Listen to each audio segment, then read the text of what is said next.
یہ تو ہے کہ کسی مسلمان کے ایمان کی گواہی ایک مسلمان دے، مسلمانوں کی جماعت دے تو رب جنت کو واجب کر دیتے ہیں۔ تو جن کے دلوں کو منور بھی اس نے کیا اور پھر یہ کہا کہ ہم نے ان کے دلوں کو ایمان سے مزین کر دیا، پھر اللہ نے یہ بھی فرمایا اولئک الذین امتحن اللہ قلوبہم بالتقوی۔ اب کیسے مزین ہوئے؟ اللہ فرماتے ہیں کہ ہم نے ان کے دلوں کا امتحان بھی لیا، اور آپ جانتے ہیں امتحان کس انداز میں لیا۔ وہ جو اپنے علاقے کے رئیس تھے لیکن ایمان لانے کی وجہ سے ظلم و ستم کو برداشت کرنا پڑا۔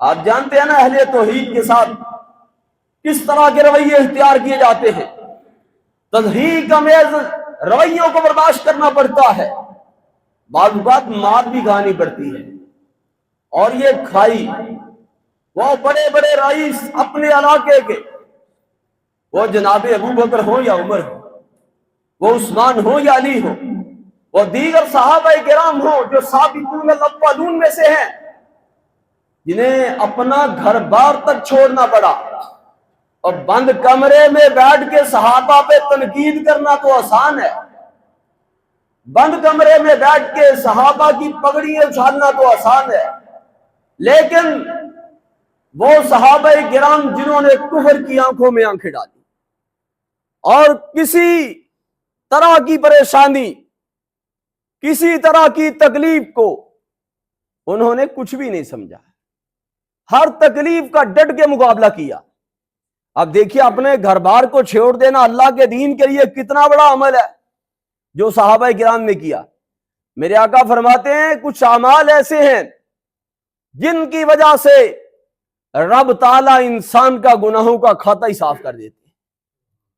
ان میں سے ایک عمل یہ ہے کہ انسان رب کی رضا کے لیے، رب کی خوشنودی کے لیے اپنا گھر بار چھوڑ دیتا ہے، اپنے ایمان کی حفاظت کے لیے، اپنے بچوں کے ایمان کی حفاظت کے لیے وہ اپنے مال کو قربان کر دیتا ہے، اپنے گھر بار کو ترک کر دیتا ہے، اس جگہ سے ہجرت کر جاتا ہے۔ اور اس میں حج بھی آتا ہے۔ اگر انسان اس میں تمام چیزوں کو اچھے انداز سے ادا کرتا ہے جس طرح رب تعالیٰ نے بتلایا، جس طرح نبی اکرم صلی اللہ علیہ وسلم کی تعلیمات ہیں، تو تب بھی انسان کا پچھلا کھاتا صاف ہو جاتا ہے۔ تو اسی طرح اسلام لانے سے بھی ہو جاتا ہے۔ یہ تین قسم کے اعمال ایسے ہیں جن کی وجہ سے انسان کا پچھلا گناہوں کا کھاتا بالکل صاف ہو جاتا ہے، اور یہ بہت بڑا عمل ہے بھائی۔ اب دیکھیں نا انسان اسلام لاتا ہے، کافر آپ ذرا اس کی جو برادری کی طرف سے، کنبے قبیلے کی طرف سے، خاندان کی طرف سے جو صعوبتیں، مشقتیں، پریشانیاں آتی ہیں، تو آپ ذرا اس سے پوچھئے۔ آج کے دور میں تو پھر بھی کچھ کام آسان ہے۔ ہمارے ملک پاکستان میں جو اسلامی ملک ہے، آپ اس میں جو غیر مسلم اسلام لاتے ہیں، ذرا ان کی رودات بھی سنیے کہ ان کی کتنی مشقتوں اور پریشانیوں کا سامنا کرنا پڑتا ہے۔ لیکن ذرا اس تصور کو بھی سامنے رکھیے، جب نبی کے صحابہ نے میرے آقا کو مانا، اب دیکھیے نا وہ ماحول ایسا تھا جہاں پہ میرے آقا کی دیانت کے چرچے تھے، لیکن جب ایمان لانے کی باری آئی تو آپ کے سگے کیا کہنے لگے؟ تب اللہ کا یا محمد۔ وہ جو میرے آقا کی دیانت کے گیت گاتے تھے، لیکن آج میرے آقا کے دشمن کیوں ہوئے؟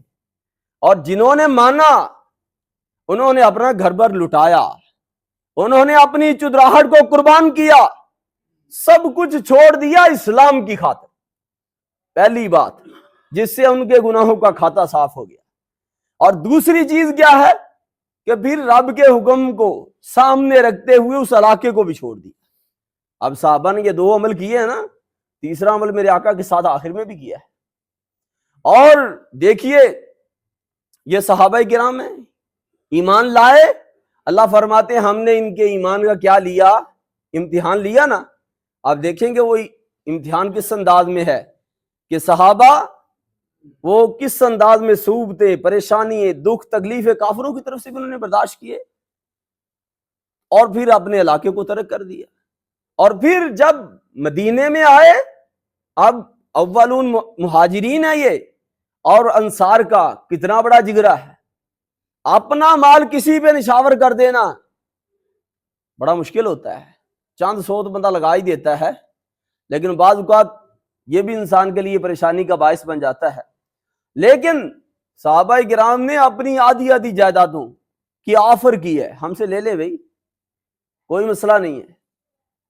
انہوں نے مال کی قربانی دی، انہوں نے اپنے گھر بار کی قربانی دی. تو یہ ساری قربانی ہے، اس کے ایک لمبی طویل لسٹ ہے، ہم اس کا تصور کر سکتے ہیں، کیونکہ ہم اس ماحول میں پلے اور بڑھے.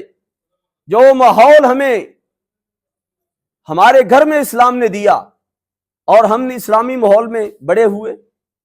تو میرے بھائیوں دیکھیے اللہ تعالیٰ کس انداز میں صحابہ کرام کی سیرت، ان کا کردار، ان کی عصمت اور ان کی فضیلت کو بیان کرتے ہیں.